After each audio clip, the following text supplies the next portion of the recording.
ಮರಕ್ಕೆ ಗುದ್ದಿ petrol tanker ಧಗಧಗನೆ ಹೊತ್ತಿ ಉರಿದಿದೆ. ಪೆಟ್ರೋಲ್ ಟ್ಯಾಂಕರ್ ಜೊತೆಗೆ ಹಾಲಿನ ಟ್ಯಾಂಕರ್ಗೂ ಕೂಡ ಬೆಂಕಿ ಹೊತ್ಕೊಂಡಿದೆ. ಬೆಂಗಳೂರು ಗ್ರಾಮಾಂತರ ಜಿಲ್ಲೆಯ ದೊಡ್ಡಬಳ್ಳಾಪುರದಲ್ಲಿ ನಡೆದಿರುವಂತಹ ಘಟನೆ ಇದು. ಮರಕ್ಕೆ ಗುದ್ದಿದಂತಹ ರಭಸಕ್ಕೆ ಪೆಟ್ರೋಲ್ ಟ್ಯಾಂಕರ್ಗೆ ಬೆಂಕಿ ಹೊತ್ಕೊಂಡಿದೆ.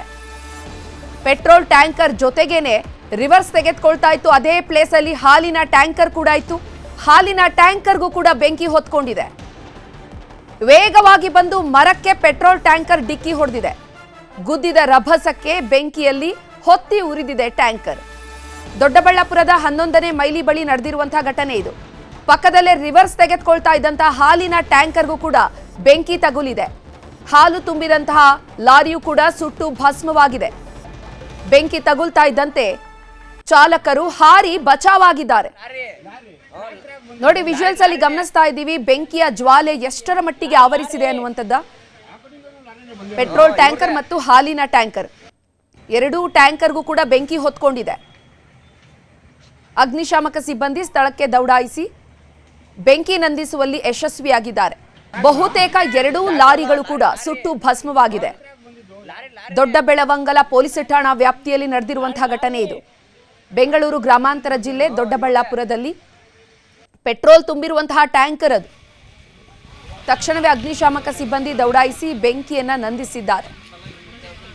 ಮರಕ್ಕೆ ಗುದ್ದಿದಂತಹ ರಭಸಕ್ಕೆ ಪೆಟ್ರೋಲ್ ಟ್ಯಾಂಕರ್ ಬೆಂಕಿ ಹೊತ್ಕೊಂಡು ಸಂಪೂರ್ಣವಾಗಿ ಸುಟ್ಟು ಕರಕಲಾಗ ಹೋಗಿದೆ. ಆದ್ರೆ ಅದೇ ಪಕ್ಕದಲ್ಲಿ ರಿವರ್ಸ್ ತೆಗೆದುಕೊಳ್ಳಿಕ್ಕೆ ಅಂತ ಹಾಲಿನ ಟ್ಯಾಂಕರ್ ಕೂಡ ಬಂದಿದೆ. ಆ ಪೆಟ್ರೋಲ್ ಟ್ಯಾಂಕರ್ಗೆ ಹೊತ್ತಿದಂತಹ ಬೆಂಕಿಯ ಜ್ವಾಲೆ ಎಷ್ಟರ ಮಟ್ಟಿಗೆ ಇತ್ತು ಅಂದ್ರೆ ಆ ರಿವರ್ಸ್ ತೆಗೆದುಕೊಳ್ತಾ ಇದ್ದಂತಹ ಹಾಲಿನ ಟ್ಯಾಂಕರ್ಗೂ ಕೂಡ ಬೆಂಕಿ ಹೊತ್ಕೊಂಡಿದೆ. ಹಾಲಿನ ಟ್ಯಾಂಕರ್ ಮತ್ತೆ ಪೆಟ್ರೋಲ್ ಟ್ಯಾಂಕರ್ ಎರಡೂ ಟ್ಯಾಂಕರ್ಗಳಿದ್ದಂತಹ ಚಾಲಕರೇನಿದ್ದಾರೆ ಅವರು ಬೆಂಕಿ ಹೊತ್ಕೊಳ್ತಾ ಇದ್ದಂತೆ ಅಲ್ಲಿಂದ ಜಂಪ್ ಮಾಡಿ ಬಚಾವಾಗಿದ್ದಾರೆ.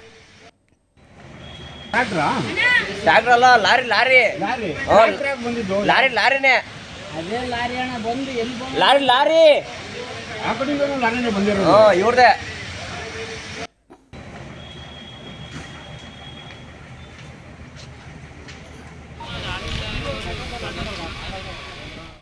ಇನ್ನು ಈ ಬಗ್ಗೆ ಹೆಚ್ಚಿನ ಮಾಹಿತಿಯನ್ನು ನೀಡ್ತಾರೆ ನಮ್ಮ ಪ್ರತಿನಿಧಿ ಮನುಕುಮಾರ್. ದೂರವಾಣಿ ಸಂಪರ್ಕದಲ್ಲಿ ಜಾಯ್ನ್ ಆಗಿದ್ದಾರೆ. ಮನುಕುಮಾರ್, ಹಂಗಾದ್ರೆ ಪೆಟ್ರೋಲ್ ತುಂಬಿರುವಂತಹ ಟ್ಯಾಂಕರ್ ಅಂದ್ರೆ ಎಷ್ಟು ಜಾಗರೂಕತೆಯಿಂದ ಅದನ್ನ ಚಾಲನೆ ಮಾಡಬೇಕಾಗುತ್ತೆ? ಮರಕ್ಕೆ ಗುದ್ದಿದ ರಭಸಕ್ಕೆ ಬೆಂಕಿ ಹೊತ್ಕೊಂಡಿದೆ ಅಂದ್ರೆ ಎಷ್ಟು ಸ್ಪೀಡಲ್ಲಿ ಇದ್ದ? ಹಂಗಾದ್ರೆ ಅವನು ಏನೆಲ್ಲ ಅಪ್ಡೇಟ್ಸ್ ಸಿಗ್ತಾ ಇದೆ? ಎಸ್ ಚೈತ್ರ, ಏನೋ ದೊಡ್ಡಬಳ್ಳಾಪುರದಿಂದ ನೆಲಮಂಗಲ ಕಡೆಗೆ ಹೋಗ್ತಿದ್ದಂತ ಏನೋ ಪೆಟ್ರೋಲ್ ತುಂಬಿದಂತ ಲಾರಿ ಈಗ ಏಕಾಏಕಿ ಮರಕ್ಕೆ ಗುದ್ದಿದೆ. ಗುದ್ದಿದ ರಭಸಕ್ಕೆ ಏನೋ ಅಲ್ಲೇ ಕೂಡ ಏನೋ ಬೆಂಕಿ ಹತ್ಕೊಂಡಿರುವಂತದ್ದು. ಪ್ರಮುಖವಾಗಿ ಚಾಲಕನ ನಿರ್ಲಕ್ಷ್ಯ ಇದರಲ್ಲಿ ಎದ್ದು ಕಾಣ್ತಾ ಇರುವಂತದ್ದು. ಅತಿ ವೇಗದಿಂದ ಚಾಲನೆ ಮಾಡಿರೋದೇ ಈ ಬೆಂಕಿ ಹತ್ಕೊಳ್ಳೋದಕ್ಕೆ ಕಾರಣ ಅಂತಾನು ಕೂಡ ಸ್ಥಳೀಯರು ಹೇಳ್ತಾ ಇರೋಂಥದ್ದು. ಪ್ರಮುಖವಾಗಿ ಏನು 11ನೇ ಮೈಲಿ ಹತ್ರ ಒಂದು ತಿರುವು ಇದೆ. ಆ ತಿರುವಿನಲ್ಲಿ ಸಾಕಷ್ಟು ಸ್ಪೀಡ್ ನಲ್ಲಿ ಹೋಗಿ ಎದುರುಗಡೆ ಇದ್ದಂತ ಮರಕ್ಕೆ ಕೂಡ ಗುದ್ದಿರುವಂತದ್ದು. ಅಲ್ಲದೆ ಏನು ಅಲ್ಲೇ ಗ್ರಾಮದಲ್ಲಿ ಏನೋ ಹಾಲನ್ನ ತುಂಬಿಕೊಂಡು ಅದು ವಾಪಸ್ಸು ದೊಡ್ಡಬಳ್ಳಾಪುರಕ್ಕೆ ಬರೋದಕ್ಕೆ ರಿವರ್ಸ್ ಕೂಡ ಏನೋ ಹಾಲಿನ ಟ್ಯಾಂಕರ್ ಕೂಡ ರಿವರ್ಸ್ ಹೊಡಿತಿತ್ತು. ಈ ಲಾರಿ ಗುದ್ದಿದಂತ ಪರಿಣಾಮವಾಗಿ ಆ ಬೆಂಕಿ ಕೂಡ ಏನೋ ಹಾಲಿನ ಟ್ಯಾಂಕರ್ನ ತುಂಬಿದಂತ ಲಾರಿಗೂ ಕೂಡ ಹತ್ಕೊಂಡಿರುವಂತದ್ದು. ಅದೃಷ್ಟವಶಾತ್ ಇಬ್ಬರು ಚಾಲಕರು ಕೂಡ ಏನ್ ಬೆಂಕಿ ಹತ್ಕೊಂತಿದ್ದಂತೆ ಕೆಳಗೆ ಧುಮುಕಿದ್ದಾರೆ. ಯಾವುದೇ ಪ್ರಾಣಾಪಾಯ ಕೂಡ ಸಂಭವಿಸಿಲ್ಲ. ಅಲ್ಲೇ ಪಕ್ಕದಲ್ಲೇ ಕೂಡ ಸಾಕಷ್ಟು ಮನೆಗಳು ಕೂಡ ಇದ್ದು ಕೂಡಲೇ ಏನೋ ಅಲ್ಲಿ ಸ್ಥಳೀಯರು ಕೂಡ ಅಗ್ನಿಶಾಮಕ ಸಿಬ್ಬಂದಿಗೆ ಏನೋ ಕರೆ ಮಾಡಿದ ಕೂಡಲೇ ಏನೋ ಅಗ್ನಿಶಾಮಕ ಸಿಬ್ಬಂದಿ ಕೂಡ ಅಲ್ಲಿಗೆ ಬಂದು ಬೆಂಕಿ ನಿಲ್ಲಿಸುವಂತ ಕೆಲಸಕ್ಕೂ ಕೂಡ ಮುಂದಾಗಿದ್ದಾರೆ.